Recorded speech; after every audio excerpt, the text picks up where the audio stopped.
Okay, let's look at the solution for assignment 1. Let's start with the first question. This question says that in pipelining, not super pipelining, the maximum throughput that can possibly be achieved for the instruction that adds 2 register values and has a latency of 5 cycles is 2 cycles per instruction, 1 by 5 cycles per instruction, 1 cycle per instruction, or 5 cycles per instruction. So the correct answer over here is 1 cycle per instruction. And why is that? So if we look at an instruction that adds 2 register values and has a latency of 5 cycles, then it's going to consist of 5 pipeline stages, right? Stage 1, stage 2, 3, 4, and 5, right? So for instance, stage 1 could be instruction fetch, stage 2 could be decode, and so on, and one of these is going to be executed. What is the difference between latency and throughput? That's what's important in this question. So the latency of this instruction is 5 cycles. That means that from start to end, it takes 5 cycles to execute. But what this question is asking for is the maximum throughput that is possible. So the maximum throughput that can be achieved in normal pipelining, not in super pipelining, is that the next instruction could possibly start in the second cycle. So if this is cycle 1, this is cycle 2, this is cycle 3, and so on, right? Then the next instruction would execute its first stage in the second cycle and its second stage in the third cycle, and so on, right? So its fifth stage would be executed in the sixth cycle, right? And what would happen to the next instruction? Well, it would start in the third cycle and it would end in the seventh cycle.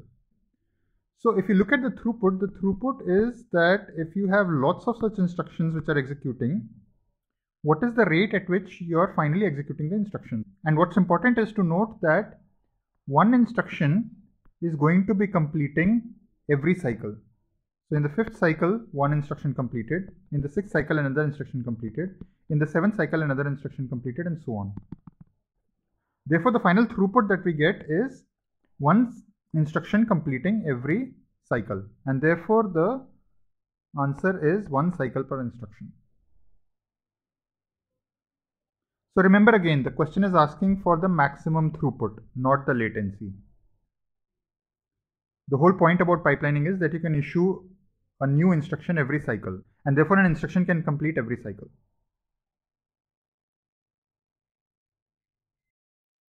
So in the second question, we are asked which of the following is not true about superscalar execution, right? So the first option is the same stage of multiple instructions may execute together. Well, this is obviously true because the whole idea of superscalar execution is that you have multiple instructions which may be issued together, and therefore in cycle number 1 they may be executing the same stage, which is maybe instruction fetch for both of them. In the second cycle they may be executing the same stage, which is like maybe operand fetch, and so on, right? The whole idea about superscalar execution is that you can issue instructions together and therefore they go through the same stages of the pipeline together. That is possible. The second option is data dependency issues are resolved to a large extent. That is completely not true. As a matter of fact, what happens is that the data dependency issues become more prominent, right? Because more instructions are executing together and therefore there are going to be more dependencies which show up. So the third option is multiple instructions may be issued together. Clearly, this is possible in superscalar execution. The fourth option is that hardware logic for various stages is replicated to a large extent. Again, this is true. Because if you want two instructions to execute instruction fetch together, then you have to have the logic for instruction fetch replicated, right? Similarly, when you're executing, let's say, two adds together, then you have to have the logic for performing both the additions independently. Therefore, the correct option over here is data dependencies issues are not resolved to a large extent, right? That is what is not true. Okay, let's look at question number 3 now. So here we are asked what is the bisection bandwidth of a 2D torus of configuration n cross n. So what that means is that we have n nodes. So there are n columns and there are n rows. Okay, so how do we determine the bisection bandwidth over here? So we take a single long cut dividing the network into two halves. So let's say there are n by 2 columns here and n by 2 columns over here, right? The number of rows will be n in both cases. Now note that in a torus you have the wraparound links, right?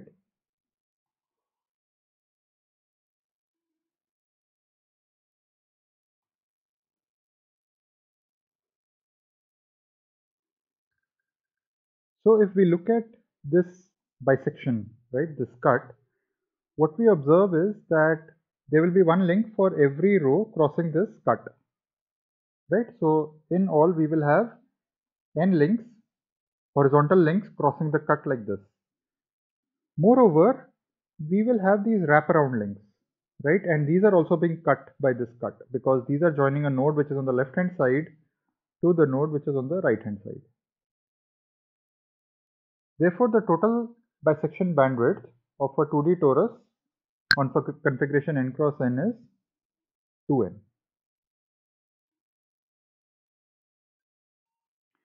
In the next question, we are asked that what is the ratio of the diameters of a torus and mesh of configuration 8n cross n. So what we have is 8n rows and each row has n by 8 columns, right? N by 8 nodes in each row. So first let's consider the mesh. So in case of the mesh, which are the two furthest nodes? So clearly the two furthest nodes are the node in this corner and the node in this corner, right? So there are other such pairs also, like for instance, you could have chosen this node and this node, right? But the computation still remains the same. And what is the number of links we have to traverse in order to go from this node to this node? And that is, you need to traverse all these and all of these links, right? Therefore, the total number of links you traverse is 8n plus n by 8. Now, what happens in case of a 2D torus? So, in case of a 2D torus, you have the wraparound links. Once these wraparound links are introduced, these two nodes, this one at this corner and this one at this corner, are not at a distance of 8n plus n by 8 anymore, right? They are just at a distance of two links from each other, because you just come down this path and then you just take this wraparound link and you reach this node. Therefore, the two nodes which are furthest from each other are this and the node right at the center over here. And now let's calculate what is the total number of links that need to be traversed. So what you need to do is you need to go down half the number of links on the vertical and then half the number of links on the horizontal. So basically you have to go down 4n links and then you have to go horizontally for n by 16 links, right? So therefore the total number of links that you traverse is 4n plus n by 16. And when you divide, the ratio of the diameter of a torus to that of the mesh turns out to be 1:2, right? So note that we are ignoring some small minus ones over here because actually the number of links that you have to traverse is 8n minus 1 and n by 8 minus 1. So the ratio is more or less 1:2. Therefore, this is the answer. Okay, in question 5 we are asked which of the following statements are true about VLIW and super pipelining. Clearly we know that the first one is not true because VLIW is primarily enabled by the compiler.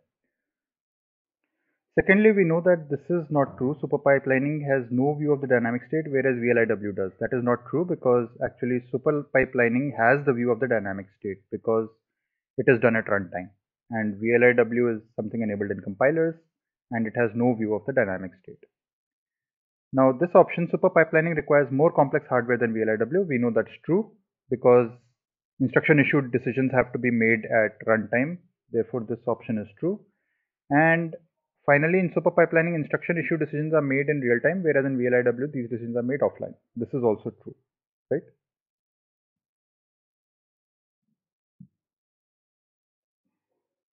In question number 7, we need to determine how many more links does a 2D torus in an n cross n configuration have in comparison to a 2D mesh of the same configuration. So let's see. Let's consider a n cross n mesh. So it will have n nodes in each row and there will be n rows.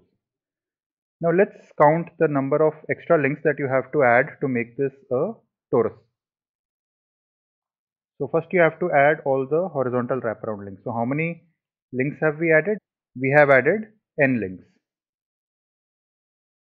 Now let's consider the horizontal wraparounds that we have added. So we add one in each row, and how many rows are there? N. Therefore, how many horizontal wraparound links have we added? We have added n. Therefore, we have added a total of n plus n equal to 2n links to make the mesh into a torus. Question 8 is pretty straightforward. What is the definition of bisection bandwidth? So it is nothing but the maximum amount of data that you can pass from one half to another half for any two halves of the network. That is the definition of bisection bandwidth. Alright, so in question number 9, we are given a 1 gigahertz processor having a 32K cache with cache line size of 16 bytes. Right, so the cache line size, each one of these cache line entries is 16 bytes. If the memory latency is 100 nanoseconds and the cache latency is 1 nanosecond per word, that is 4 bytes, right? So when we fetch data from the memory, if this is the main memory, when we fetch data from the memory, we fetch one cache line at a time into the cache, and the cost of that is 100 nanoseconds. And when we are fetching data from the cache, we fetch 4 bytes at a time, and the cost of fetching a 4-byte word is 1 nanosecond. And what we have to do is we have to compute the flops for performing the dot product of two vectors of n elements comprising of 32-bit floating point numbers. So 32-bit floating point numbers means 4-byte values, which is essentially one word. So we can assume that the madd operation takes one cycle to execute, and we want to ignore the time to perform address increment operations and loop branching and so on, right? And n is large enough. Alright, so what happens when I access a vector, an array? So whenever I'm accessing a vector, what happens is that when I access some element, if that element happens to be, let's say, the first word of the cache line, in that case, when I make this access, then it's going to cost me 100 nanoseconds to go and get that data from the memory, and it will be put in the cache. Right? But the important part is that the operations from memory to cache happen in units of the cache line size. Therefore, what's going to happen is it's going to fetch an entire 16 byte of data, contiguous data from the memory to the cache. Now, when I access the subsequent elements, when I access the second element and the third element and the fourth element, each of these is going to cost me only 1 nanosecond because it's going to be serviced from the cache itself. And when I access the fifth element, then again it's not in the current cache line, and therefore it will require a fetch from the memory. Now let's see how a dot product works. So it's going to access two arrays sequentially, right? It's going to fetch the first element of each of them, add it to some value, which is, let's say, in the register. It's going to then fetch another two values, add it up, fetch another two values, add it up, fetch another two values, add it up, and so on. Therefore, the instructions would be something like this. So you say load into some register, let's say R1, the next element of A, right? AI, the ith element of A. And similarly, you say load into register R2, the ith element of B. And then you do an madd into R3. So you add into the value of R3 the product of R1 and R2. So how long is it going to take to execute this instruction? Now what's going to happen is that every fourth load is going to go to the main memory and cost 100 nanoseconds. But 3 subsequent loads will cost only 1 nanosecond. Similarly, for the vector p also, every fourth load is going to cost 100 nanoseconds and the remaining 3 loads are going to cost 1 nanosecond. So let's look at how long it takes to execute 4 iterations. So if we look at 4 iterations together, then it's going to cost 103 nanoseconds to fetch the values of A, 103 nanoseconds to fetch the values of B, and 4 nanoseconds to perform the madd operation. It's stated in the question that let's assume that the madd operation takes 1 cycle to execute. Therefore, the total time it takes is 210 nanoseconds. And what is the number of floating point operations I have performed? So there are 4 iterations and we are doing 1 multiplication and 1 addition, right? Therefore, the total number of operations, floating point operations I have performed is 8, 4 multiplications and 4 additions.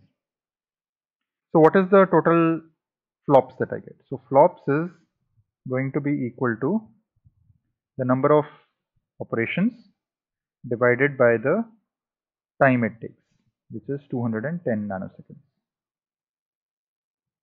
which is nothing but 8 by 210 into 10 to the power minus 9, which is 8 into 10 to the power 9 by 210, which is 8000 into 10 to the power 6 by 210. So let me just approximate with this with 200.